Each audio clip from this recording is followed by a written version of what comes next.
मैंने देखा है कि इस तरह का बच्चा डाउट पूछता है ना तो उसकी एआईआर इतनी आ रही है। दे दे मेरे को आधे घंटे के लिए, आधे 15-20 मिनट के लिए कोई बच्चा दे दे, उसकी करंट तैयारी के आधार पर मैं ये बता दूंगा इसकी अभी ऑन एवरेज इतनी रैंक आ जाएगी।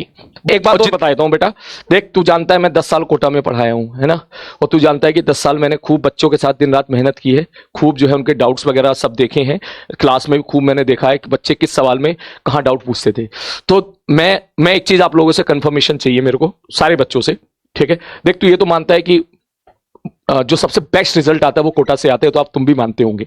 नंबर ऑफ सिलेक्शन भी कोटा से ज्यादा होते हैं, ये भी आप जानते होंगे, ठीक है। तो उसकी वजह यह है कि बच्चा घर बार छोड़ के यहां पर आता है ना, तो बिल्कुल फोकस होके, कोई डिस्ट्रैक्शन बहुत कम होता है पढ़ने वाले बच्चों के लिए, तो वो खूब मेहनत करता है यहां पर, ठीक है।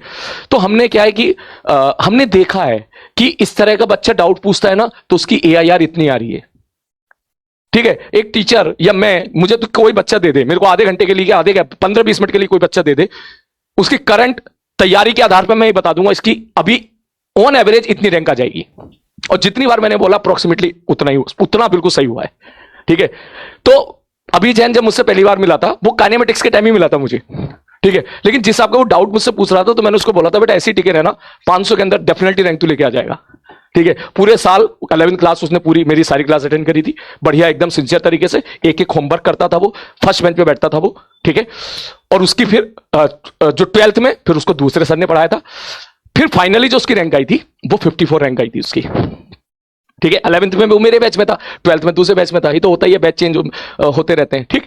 तो मैं आपसे ये कहना चाह रहा हूं, फिर मैं उसी टाइम पर बच्चों उसको मैंने बोल दिया, मैं 500 के अंदर शॉर्ट है। वो कह रहा है सर सिलेक्शन हो जाए वही बहुत बड़ी बात है। मैंने कहा सिलेक्शन नहीं भाई, 500 के अंदर रैंक आ जाएगी तेरी, तुझे जिस हिसाब के डाउट पूछा, जिस हिसाब से क्वेश्चन को सॉल्व कर रहा है, तो ये तो है। तो मैं आपसे बस ये कहना चाह रहा हूं कि देख जो मेरा एक्सपीरियंस है उसका फायदा तुझे कब मिलेगा, है ना, उसका फायदा तुझे जब मिलेगा जब मैं तुझे वो सवाल भी दूं जो सवाल अक्सर क्लास में बच्चों को डाउट होते थे, ठीक है। ऑफलाइन क्लास में मुझे पता चला कि मैंने 20 सवाल होमवर्क दिए बच्चों को करने के लिए, उस 20 में से 4 सवाल ऐसे थे जो मुझसे हर साल हर बैच में बच्चे डाउट पूछते थे, मेजॉरिटी बच्चे डाउट पूछते थे। तो फिर मैं वो सवाल तेरे को दूंगा करने के लिए, कि मैं चाहूंगा कि आप लोग आगे निकलो, मैं चाहूंगा कि आप सबसे आगे निकलो, तो आप वो सवाल भी सॉल्व करो जो अक्सर आमतौर पर बच्चों को, एक एवरेज बच्चे को डाउट आ जाते हैं, ठीक है। तो बेटा इस चीज के लिए आपको जो है फुल्ली सपोर्ट में रहना है कि हाँ सर ये तो हमारे लिए बेनिफिट है, ठीक है, कि आपने जो है सपोज 30 सवाल दिए होमवर्क में और 30 में से 20 सबसे हो गए, तो वो तो हमसे हो ही जाएंगे। और अगर सपोज 10 में डाउट आ रहा है बाकी बच्चों को, तो हमें तो वो 10 तो आप दे ही दो, क्योंकि हमने वो 10 कर लिए, इसका मतलब वो 30 कर लिए, है ना।